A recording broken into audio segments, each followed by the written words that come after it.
Hello, no disrespect to the other 49 mountains on this year's Vuelta, but the 50th and last occupies more space in the imaginations of the riders and the public than the rest of them would, stacked base to apex on top of each other. Team managers have accused the race organisers of wanting blood from the riders have climbed off in protest, and the race overall has been won and lost on its steep slopes. Alberto Contador won on the Angliru in 2008 on the way to his very first Vuelta victory. Vincenzo Nibali lost in 2013, unable to disrupt the clockwork climbing of Chris Horner despite repeated attacks. And then there's Chris Froome. Most accounts remember the 2011 ascent of the Angliru as the day he lost the chance to win his debut Vuelta, obliged to stay with the red jersey of Bradley Wiggins for too long, while Juan Cobo attacked and took the time that would give him the jersey for good. He remembers it as the day he won, however belatedly, the freedom to race for himself. That was the day that I basically got the all clear from the team in the Vuelta in 2011 to go for it. Brad was fading on the slopes of Angliru, and I still felt good and basically got the green light there to push on and go for it. So quite cool memories from back then, but it's a grueling climb. I hope I have the same legs that I had back in 2011. He might need better ones. At 117.5 kilometres, the stage is shorter than 2011, so likely to be faster. And it's harder with two first-category mountains, the Alto de la Coberteria and the Alto del Cordal, to get over before the climb of the Angliru begins. The final climb is 12.5 kilometres at an average gradient of just under 10%, but the average hides everything from false flats to ramps of nearly 25%, the worst of them near the top. Daniel Friebe spoke to the man responsible for the Angliru's inclusion on the route after yesterday's stage. Javier, you and I have spoken before about the Vuelta's super climbs, uber climbs, monster climbs. There is one uber climb par excellence, and it's the Angliru. What does it represent for the Vuelta? Well, it's our most important representative in terms of mountain. It's a very famous claim here in Spain. When you talk about Angliru, when you mention Angliru, you don't need to explain anything else because everybody knows we are talking about a very tough mountain, very tough ramp. So I think in terms of show, in terms of epic, for sure tomorrow is going to be a very good stage. Bueno, lo he ido a conocer luego de haber terminado la Vuelta a Burgos con mi masajista, pero bueno, me ha parecido muy duro. Yo pienso que si decían que los machucos era súper duro, esto no es nada comparado con eso. Y la verdad que de pasar ya tantos días de carrera, tantos kilómetros en las piernas, es una locura subir por ahí. And an Alberto Contador victory on the Angliru would be fantastic for you. I know you have to be impartial. It could be absolutely great because if Alberto Contador is winning tomorrow, you know, I take for me the way that he's winning. I don't know what's going on. For sure, to me, whatever winner is good, but if it's Alberto in the manner that he's running this year, I think it could be a very good award for him. Alberto, good morning. It's the big day. How are you feeling? Confident? Yeah, I feel good. I sleep well. I think that my body recovered well from yesterday for the last three very intensive weeks. And we look what is the feeling in the last climb. Are you going to follow your head today or your emotions? I will follow the power of my legs and I will give the maximum. It's my last big effort in one bike as professional rider, and I will enjoy of this. Now, as if the day in prospect wasn't hard enough, it was raining down at the start and blowing up at the top of the Angliru. So for those of you watching in colour, the red jersey is in black, at least until he takes his rain jacket off. Which didn't look like being for a while, especially as the official start was delayed by flying barriers being blown across the road and the kilometre zero inflatable having to be wrestled to the ground for the safety of anyone in the vicinity as the peloton approached it. Once the race did get underway, another big breakaway formed. 18 men in it, including Nicolas Roche and Romain Bardet from yesterday's break. Stage winner Stéphane Deneufel of Aqua Blue. The quick-step pair of Enric Mas and Julien Alaphilippe, another stage winner. And both the Yates brothers for Orica Scott. Not much action over the first climb of the day. Thomas Marcinski took the points at the top, which was good news for Davide Villela, who'll be king of the mountains by the foot of the Angliru if Miguel Angel Lopez doesn't score any. We join the race on the next climb with the escape group breaking up and things starting to happen behind too. Second climb of the day for the red jersey group, just stripping down. Bahrain Merida and Vincenzo Nibali have 4 riders in this group, but it's very small.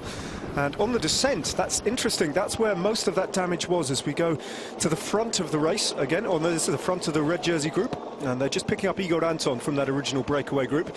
And Trek Segafredo getting on the front and just forcing the pace. And just looking down that line, David, it looks like Ilnur Zakarin has been dropped. Yeah, he seems to be one of the only main GC contender who's been caught out here. And that's why the moment that Trek Segafredo realised that, they put Pantano on the front. That's just happened in the last 500 metres. So yeah, that was Bahrain Merida just applying the pressure on the descent, and because of the wet nature of it and it's slippy, it has caused a lot of breaks. And yeah, Zakarin's been caught out, and that is to Contador's massive benefit. This is the front of the race. Søren Kragh Andersen, very, very versatile, very talented Danish rider from Team Sunweb. Fast finisher, not a pure climber, but a man who can climb well in this breakaway group, which contains both the Yates twins and Romain Bardet, as well as Enric Mas, Thomas Marcinski. So, Alberto Contador, if he wants to rise up the general classification, one of his targets is Ilnur Zakarin in 4th place. He needs to make up 1:05 in total on Zakarin. This rider from Manzana Postobon is Swaza, I believe, who attacked the peloton just on the previous climb and held a little advantage on the descent. I think that must be him. Looks like they are bringing him back into the fold now, so that attack has come to nothing. There's Zakarin now closing back on. Let's see if we can get a glimpse of how far he is. Yeah, and he's in the company of David de la Cruz and Julien Alaphilippe, who's trying to pace de la Cruz back into that group. So that's working out okay for Ilnur Zakarin, in the sense that he's not alone. He's got no teammates with him. But as we look around the corner, I think they're some way up the road, and it'll be a battle royal to get to the... See, he needs to make the junction before the descent, because he'll lose time again on the descent. Well, see, and whatever happens, he's having to make a massive effort now. And so, you know, even if he does get back on, it doesn't matter, that it's still going to have hurt him a lot, and that's going to benefit Alberto Contador massively.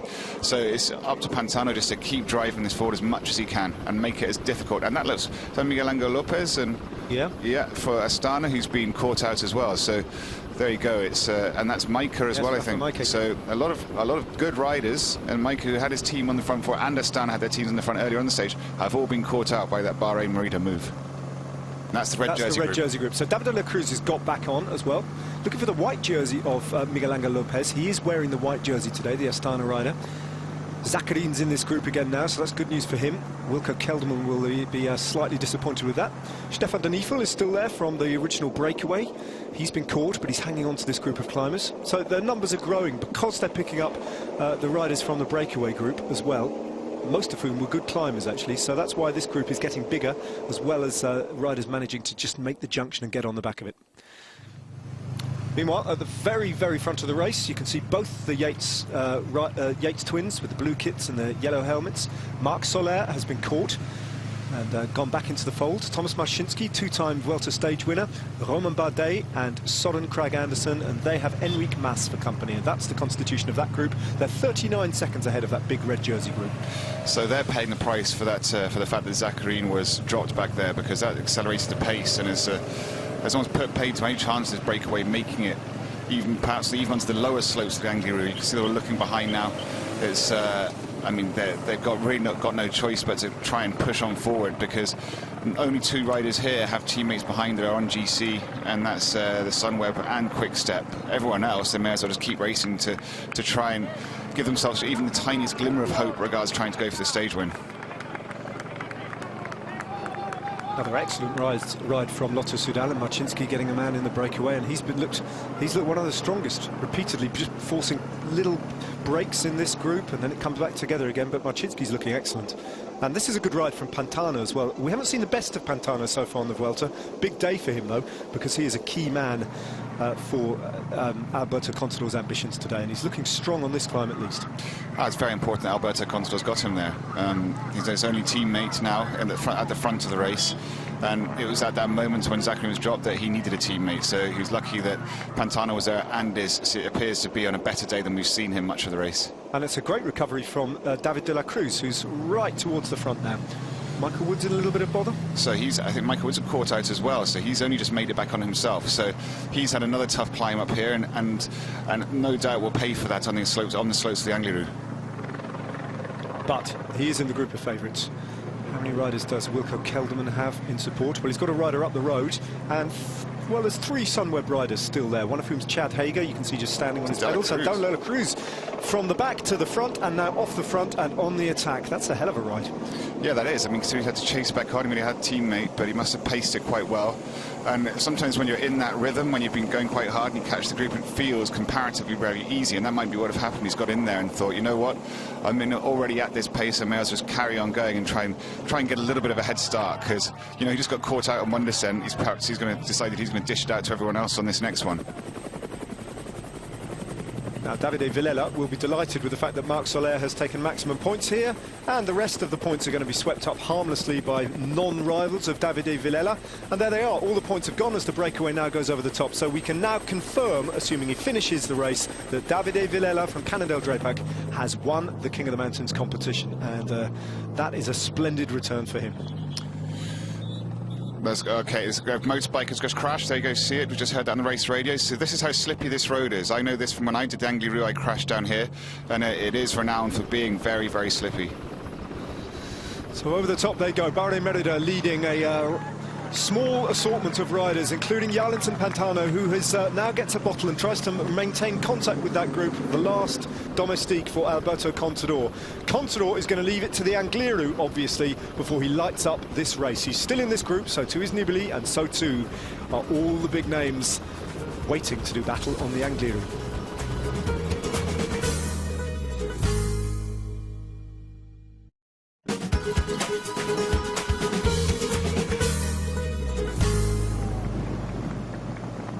Vincenzo Nibali on the descent towards the Angliru has come to grief. He's crashed. We didn't see the crash, but we've heard about it, and he's managed to remount, and he's still got Pelizzotti to work with him and drag him back to that red jersey group, and he's getting on the wheels, but he'll be shaken and bruised, and that is far from ideal.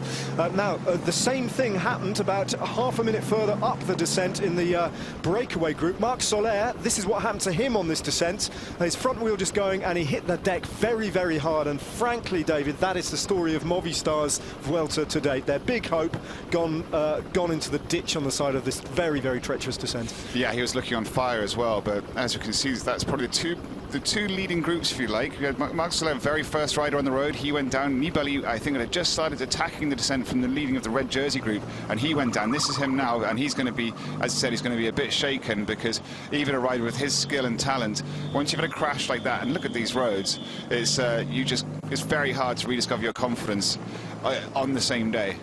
Well, it's always a gamble, isn't it? I mean, they went to the front in order to stress Chris Froome and Team Sky out and maybe provoke the mistake, but in the end it's come back and bitten Vincenzo Nibali at this point. Can he recover? He's certainly not where he wants to be on the road. He'd rather be at the front of this, forcing the pace. Well, he's very lucky he's got a teammate there, and he's very lucky he didn't hurt himself or damage his bike, because by all accounts he just got straight back up and straight back on the same bike, because if he had had a mechanical, then everything could have got a lot more complicated. We're getting a replay of it? That's him already back on his bike, I think. Yep, so he must have just come down and got straight back on, so clearly it wasn't a big crash. It's the same part of the road, though, Vincenzo Nibali, where Marc Soler, pretty much exactly the same place where Marc Soler came off, I think. Now, that leaves Alberto Contador on the front with the red jersey of Chris Froome and 1, 2, 3, 4, 5 teammates, and then Contador on the front. Just hearing the race radio, there's lots of crashes going on. There's just been another one. Not sure who it is, but it's they're already asking for medical help. So that's the third or fourth crash they've already had this descent. Here's. Well, is this a replay? What are we seeing here? That's Contador, is it? Or that's De La Cruz, who had attacked off the front, and yeah, that looks bad for De La Cruz. It's Pantano, so it's Pantano with Contador on his wheel. So. Yeah, still got one teammate, and that's just confirmation that was David De La Cruz, just clutching what looked like a collarbone, and certainly that's put him out of contention for today's victory. I hope he can remount and get to the end of this Vuelta, but looks a little bit doubtful. This is Jarlinson Pantano. We've got a glimpse there. Jarlinson Pantano, Alberto Contador. So I'm presuming now they are off the front of this, in between the groups. So you have Machinsky, the number 2 group is in the Bardet, the Yates brothers. Number 3 is the red jersey, and somewhere perhaps in between 2 and 3 is Jarlinson Pantano and Alberto Contador. We go to the front of the race now, and I can confirm that on dry roads. And climbing is Tomasz Marcinski. So the Lotto Soudal man leads the Vuelta onto the slopes of the Angliru, and Romain Bardet is one of the chasers. Now, who's he got in front of him? Trying to see into the distance there. That must be Søren Kragh Andersen. It is indeed. So the Sunweb man is the second rider on the road, with just Marcinski ahead of him on the lower slopes of the Angliru, and it just gets steeper the higher up this mountain you go. Round about here, it's 6%, and then it'll jack up to about 10% and sustain that gradient for 3 kilometers. Here we go. And then it flattens out a bit. So this is the group that's in front of the red jersey group. So this has worked out perfectly. So it is Yalinson Pantano leading Mas and Alberto Contador. So they're chasing that Bardet, the Yates brothers, and Marcinski. But this has worked out fantastically for Alberto Contador. And he somehow, I think he was on the wheel of Vincenzo Nibali before he crashed. So that was, I think, the gap that allowed them to get away. Chris Froome's got 5. I'm just going to say this one more time. Chris Froome has got 5 teammates with him, and I'll just leave that fact there. That's an astonishing return from Team Sky to this point. How long can they stay with him, and what role will they play, as the red jersey is now within 12 kilometres of brutal climbing to win the Vuelta? Now, it'll be interesting to see. There's Chavez, there's Kruijswijk, is Kelderman still there? Was Zakarin distanced once more on that descent as he was in the previous one? But Pantano has to do the ride of his life now, because Contador's fate's very much in his hands for him to try and distance further from Team Sky, and also start closing the gap to Marcinski, Bardet and the Yates brothers. This is a big day for Spanish cycling. They still haven't won a stage. Alberto Contador's last ever mountain stage, his second last ever bike race. You see that. It's not often you see that in cycling. Søren Kragh Andersen, who's in that original breakaway, he's the third rider from Sunweb there, looked over, just peeled across, looked at his team leader and kind of gave him a mini fist pump of encouragement. They're incredibly motivated today. Wilco Kelderman wants his podium place defended. He wants to finish on the podium in Madrid. He's got every chance of doing it, but he's not only got Ilnur Zakarin to worry about, who's just 12 seconds down on him. He's got a marauding Alberto Contador to be concerned about too. But he's got 3 teammates working for him now, exclusively for him. So, look at the time gaps. The 56 seconds is the difference between Marcinski, who's still holding on to something like a minute's advantage, and this group. But perhaps more germane importance at the moment, there's around about 40 seconds separating Contador, a little bit less actually, and the red jersey group now being driven on by Sunweb, working for Kelderman. Yeah, it is. There you go, Yalinson Pantano, now he's spent, so now it's down to Enric Mas and Alberto Contador, because I don't think Adam Yates will or can contribute to that. Enric Mas, you can see, has just wound up the pace immediately. But this is a great ride from Sunweb here. Let's not forget that Sunweb were the youngest team coming into this bike race. And then we're in this situation. Here we go. We see like Yalinson Pantano just peel off. Job done. I mean, that's been a great job. He'd done the previous mountain as well. Managed to be there when Alberto Contador needed him now. He's almost at a standstill. Probably unclipped, I imagine. He's going to have a horrible climb. There's even Adam Yates now giving a look of a sigh of... Can't do it, can't do it. Yeah. Now, there's Simon Yates ahead of them, so they're going to pick up another Yates, and maybe he'll be of a little bit more use than Adam was. One of Simon Yates can use this group to his advantage, and whether they can benefit from him as well. There's no reason why they can't all work together. And don't forget, the man we've almost forgotten about, because he is somewhere in between Marcinski and that group, is Romain Bardet, who's still in the hunt for a stage win. So the helicopter picks out the lone red jersey of Tomasz Marcinski, holding on to a 35-second advantage to a group containing Alberto Contador, who is flying away at the moment from the red jersey group. He's got an advantage of around about 40 seconds on the likes of Zakarin, Kelderman, and of course Nibali, who has been down on the deck already, and Chris Froome. The race, though, really unfolds a few kilometres further up the climb of the Angliru. That's when the insane gradients will shape this race.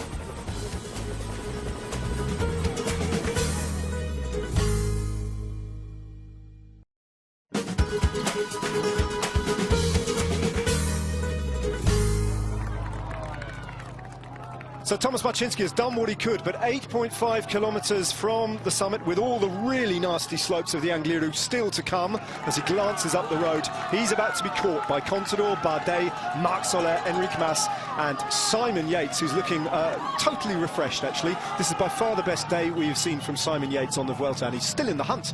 A possibility of a stage win on the Vuelta Don't rule that out from Simon Yates if he's showing this kind of form, riding comfortably with Alberto Contador at the moment. But Contador is the eye-catching star turn in this group, and he is the GC rider, absolutely, who you have to take into consideration for today. And Simon Yates is beginning to lose contact with that group. Well, this is it. Contador is now leading the Vuelta on the angliru. He's just about to come up and pass Marcinski, so far the plan has worked perfectly. I mean, I think if you could have told him when he started the race today that he would be going into angliru as the first rider in the peloton, then I think he'd have signed that straight away, because in a way the hardest job is done. He managed to break free, but without actually attacking on the climb. He broke free on the descent, and now we'll see Contador, I think, open up his wings and start flying, because this is where he comes into his own. So the first 4 in the general classification, around about 33 seconds further back down the road, are all still there. Chris Froome, obviously, the race leader, Vincenzo Nibali, is still there. So too are the riders in 3rd and 4th, Kelderman and Zakharin, just looking at each other in the red jersey and the white jersey, just with Steven Kruijswijk in between them. There's just 4 riders now. Enrique Mas looking good. One of the 2 Spanish climbers, David de la Cruz being the other one, from Quick Step Floors. And Contador's pushing on, and it was 33 seconds, wasn't it, not so long ago? Now it's 40 seconds. Pelazzotti doing a big turn here. He is eating into it slightly, but it is essentially stabilised now, sitting around that 40-second mark, and it's using up teammates to try and peg it back. So that's the best thing. So there you go. So it's actually even Moscon now is in trouble. So I mean, saying even, there's only 12 or 10 riders left in this group. The 10 theoretically, and actually the 10 best riders in the race at this point, the GC and the climbers. Kruijswijk looks like he's itching to attack in the yellow jersey, just moves up alongside Wout Poels. Wout Poels knows this climb, loves it. When he was a Vacances Soleil rider before he signed for Team Sky, he actually finished 2nd in 2011 here to Juan Jose Cobo. And that's Thomas Marcinski, who's been caught and who will drop back. Just try and finish. The Guardia Civil doing their thing to try and control the crowds. There you go. Bardet's been dropped now as well, so he is just slowly just dropping them one by one. Soler's going to be the toughest one to break, but imagine if, oh, well, we'll just get caught up with somebody. It's not sure what has happened there, but it just did look like he just got caught up with a fan or something, which is just like he caught his handlebars ridiculous if that's happening. Yeah. I mean, thank goodness the Guardia Civil are doing this, that they're just kind of bodyguarding him. They're going to have to be the fittest Guardia Civil in the world to do this. They haven't got too much left, I don't think, the Guardia Civil. One of them's going to have to drop. You wouldn't want to be in their path. Anyway, let's concentrate on the race if we can, because the crowd are playing their part, and it's not always productive at the moment. Marc Soler, great ride from him. Contador on his wheel, 38 seconds. This is more like the Angliru. This is typical Angliru conditions here, and it's going to get steeper. Steep as that looks, it ain't nothing compared to what awaits them on this climb in the final few kilometres. Alberto Contador, in this kind of frame of mind, simply doesn't believe in impossible. He's out of contention for the overall race victory. He wants to win on the Angliru, on his last ever mountain stage on the Vuelta. Yeah, I don't think there are very few riders that could come in today and pull this off as he is so far. I mean, let's see if he can make it. There's still a long way to go. It's 5.7 kilometres. It's a very long 5.7 kilometres time-wise, because of just how slow it is, because of the gradients. Just 2 teams have got 2 teammates there, and it's Poels and Froome on the front of the Dutchman from Team Sky. Then comes another Dutchman, Steven Kruijswijk, and another Dutchman, Wilco Kelderman. Then the Russian Ilnur Zakharin, and the rider on the back there is from Movistar. Not entirely sure who that is. Might be no, it's Carapaz, I think. Richard Carapaz, the Ecuadorian rider. So yeah, this Pelazzotti is doing a fantastic job, because as soon as he's gone, then there's only one domestique left, and that's Wout Poels. So luckily for Chris Froome, it's his teammate, so he'll just have to take control. But as I said before, it's so steep here, it's very difficult to actually have any control. There go, Alberto Contador accelerates again. Look at how deep Soler's having to go just to stay on the wheel. Impressive. I can't. Oh, we can't. Just about to say how impressive it was. I mean, it is incredibly impressive that he was able to live with him even as far as 5.4k to go from the top of the race. But now it's Contador all on his own. Kruijswijk himself has taken the lead. Now, it's whether he's doing that for himself or he's helping his countryman Kelderman, we are yet to know. But he's looked remarkably fresh, and he's another rider who's grown into the 3rd week of the Vuelta, Steven Kruijswijk, having started off and sustained big losses in the general classification, but he's looked fresh today, and he's attacked that group. Now Contador, and you're so right, David, these kilometres tick off agonisingly slowly on the slopes of Angliru. And actually, David, unbelievable though it sounds, you couldn't rule it out in finishing in 2nd place. Vincenzo Nibali, he'd have to make up 1:57 to take second place from Vincenzo Nibali. Knock another 10 seconds off that, and it's 1:47. He's only 30 seconds away from taking second place on the Vuelta at the moment. That's remarkable. It really is. I mean, it's, I imagine with Alberto Contador's knowledge of this climb and his climbing skill, that he's pacing this so he can take it to the line.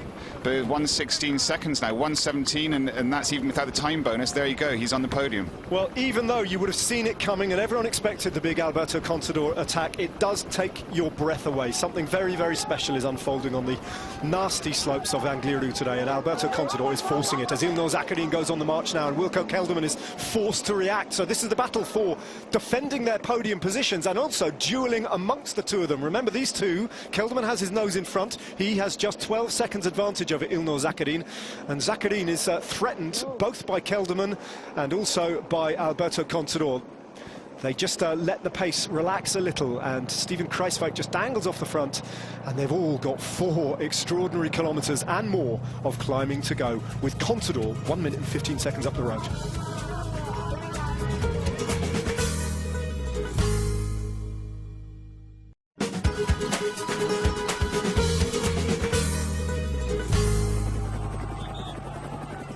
Look at the speed he's climbing there, or the relative lack of it. The Guardia Civil almost jogging alongside. They don't even have to sprint at this point. The policeman just pushing the crowd to the side and shepherding Alberto Contador up the very, very hardest section of Angliru now. 23.5%. He's got a slightly reduced advantage. It was up over 1 minute and 20 seconds to the red jersey group. The pace being set by Bare Merida. Now it's around about 1:15. He's got 55 seconds over Steven Kruijswijk, who's the second rider on the road, in second place at the moment. There he is, the Dutchman. Brilliant ride from him. Hadn't seen this one coming. I must admit that Steven Kruijswijk would be able to ride away from that red jersey group, but he's doing just that and holding on to 20 seconds advantage over them. But no one is in the same class as Contador on this climb. One of the odd phenomenons of a climb that's this steep and goes this slow is that 1 minute, this isn't actually very far in distance, so they'll be able to see those cars in front of them, I'm sure, the red jersey group, because it's actually, compared when they're going at probably about 12 kilometers an hour, 13 kilometers an hour, even less, probably about 10, it's, that's not very much distance, a minute. Well, for most people, most mortals, this is get off and push territory. For these riders, they have engaged, they've put on their very, very smallest gears in preparation for this, and you can see they're just inching their way up this climb. There's the red jersey, and there's Kelderman, and there's Wout Poels, and where is Vincenzo Nibali?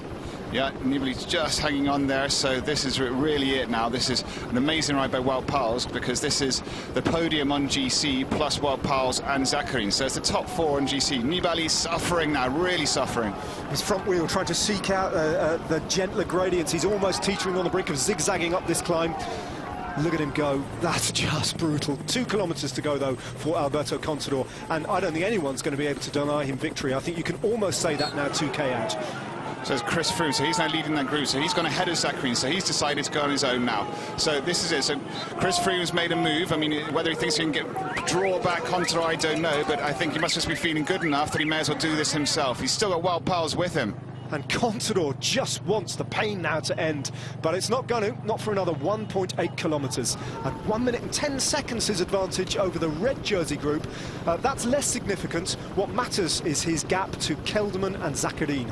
If Alberto Contador, which we think he does, wins today's stage, he'll take a 10-second time bonus, and Nibali then will have to finish 1 minute and 47 seconds within that time, or outside of that time, to defend his second place on the Vuelta against Alberto Contador. Remarkable. 1.6k to go for Contador. Yeah, this is you just don't know. You can't tell with Alberto Contador, with any of these riders, who's feeling good. Well, Kelderman's just hanging on. Look at Zakarin now, has got that added motivation that he's dislodging finally Kelderman. But Kelderman does still seem to be in control, because the danger on a climb this steep, you can't put yourself in the red, because if you do, you never recover. So you've just got to teeter on the edge and wait for the gradient to lessen off, and then punch at that moment. Poels and the red jersey. There comes Zakarin closing in on the wheel of the leader. Kelderman hovering about 3 or 4 seconds back on Ilnur Zakarin. He can't afford to lose too much more. Defending a 12-second advantage. Vincenzo Nibali, distance dropped, looking up the road, seeing his podium ambitions now threatened by Alberto Contador. No chance of closing the gap on Chris Froome today. Froome much stronger than Vincenzo Nibali on this climb today, reversing the climb of a couple of days ago when Nibali took 42 seconds out of him. No signs of weakness so far from Chris Froome. And look at this job being done by Wout Poels. Yeah, Nibali's looking in big trouble back there. It looked like he was having trouble even staying on his teammate Pellizzotti's wheel, even after all the work that Pellizzotti's done. So that's massively in benefit to Alberto Contador. No doubt he'll be hearing that, because that information is being relayed on race radio, and the team cars have TVs in the car, so they'll be telling him that it's the even red jersey group. If that's approaching now, he doesn't have to worry about that. He can still get the stage, and he's possibly still moving himself onto the podium. Not long to go now for Alberto Contador. Within the last kilometre, it does just dip over and the gradient just relaxes a little bit, though the worst of the climbing is behind him. He has got only 35 seconds, though, back to Chris Froome. I wonder if Poels is going to bring the race leader right onto the wheel of Alberto Contador before the end of this race. I think it's probably too much, the advantage that Contador still has to defend. Still so steep. I mean, it's possible. The fact that these two riders are coming up so fast, this Alberto Contador will be feeling the heat now. And this is further back down. This is Alberto. They pulled out his team car. So that is how quickly the red jersey group is coming out. 28 seconds, 29 seconds. But as you said, he's just got to get into that final K and the gradient lessens off a bit. It does indeed. Chris Froome, no doubt about it, is riding to Vuelta victory. Let us not be taken away from that fact, because it is a fact now. Chris Froome has not long to go until he seals victory in the Vuelta, and that itself is a remarkable achievement. I mean, he is really in a very, very elite group, not just of contemporary Grand Tour riders, but in the history of the sport. Not many riders have ever gone and ridden 5 Grand Tour victories. He is not finished yet, Chris Froome. He's riding arguably in 2017 better than he has ever ridden before. More controlled, more tactically astute, more in control. And now Chris Froome, working with Wout Poels, is closing to within 25 seconds of Alberto Contador. And I don't think this is a done deal yet. Alberto Contador glances nervously over his left shoulder, and he'll see that red jersey and that Sky pair just closing to him. Can he hold on? 30 seconds, and he's within the final K. Wout Poels is looking so strong there. We saw him almost distancing Alberto Contador.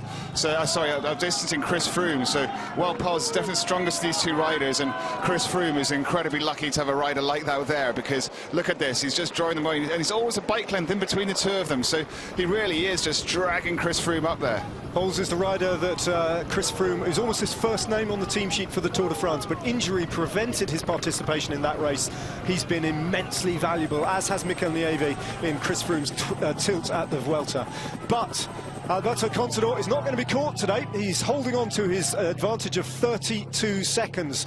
The rider 44 seconds down is the lone figure of Ilnur Zakarin. The red jersey group are Poels and Froome are 34 seconds down. He's got 800 metres to go, Alberto Contador. Very, very exposed, very windy over the top, but nothing's going to separate him from victory. Surely now he will not be denied, Contador. And finally, he almost slumps down onto his saddle and the frame of his bike, gasping for air at the top of angliru, and he can descend towards the finish line. They won't catch him now.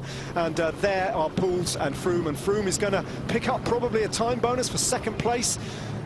Just inflict more damage and seal the deal and get the win in the most emphatic style he probably could. But even Froome on his day, even Chris Froome, had no response to Alberto Contador today.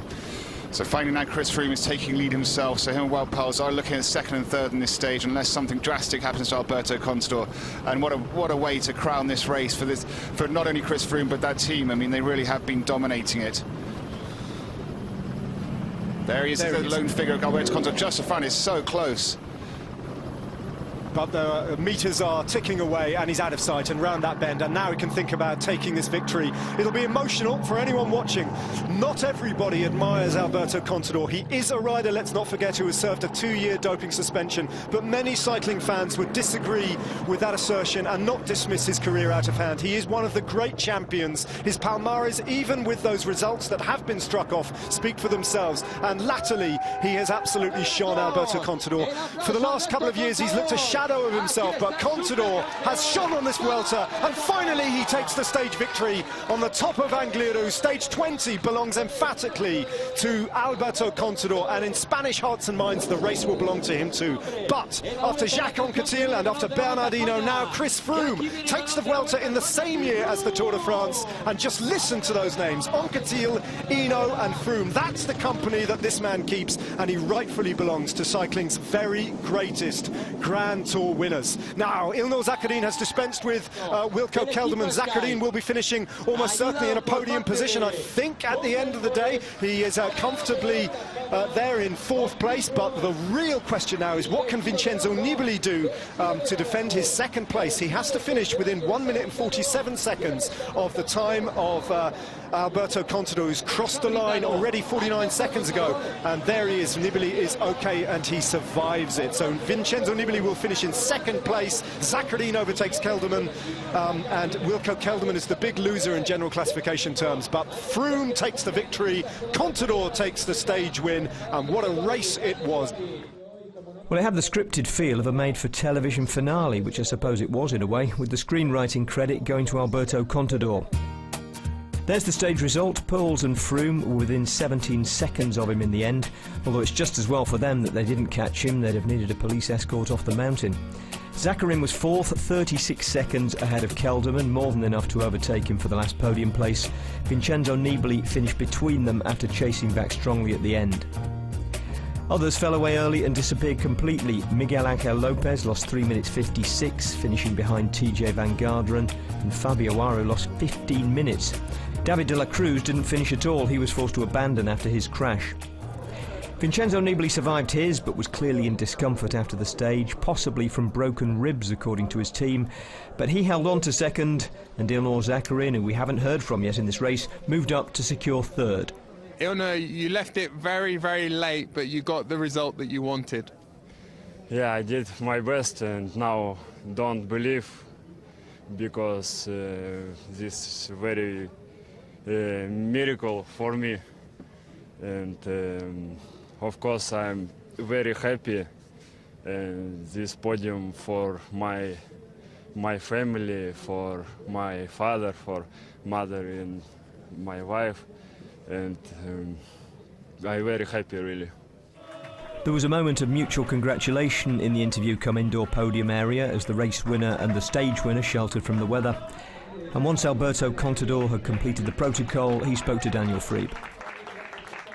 Alberto, when you went to bed last night and closed your eyes, is this exactly what you imagined, what you dreamed of? Yes.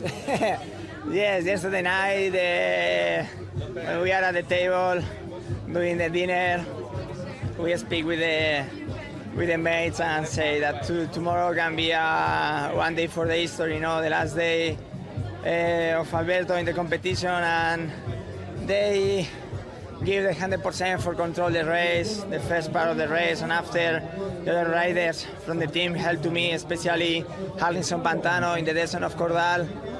We start the angliru with some seconds with respect to the rivals and say, okay, now is my time. Now I need to give the maximum until the top and try to win. The final, we cannot take the podium, but for us, this is not important. The important is take the victory of the stage and finish with this result for the rest of my life. Davide Villela was confirmed as the king of the mountains today without having to fight on the fiercest mountain of all. Miguel Angel Lopez will finish as best young rider. And as well as the red jersey, Chris Froome also has the green, although if he wins the intermediate sprint and the stage tomorrow, Matteo Trentin could still take it off him.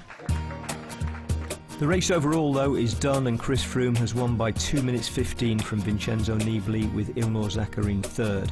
Alberto Contador finishes 20 seconds short of the podium, while Wilco Kelderman slips off it to 5th.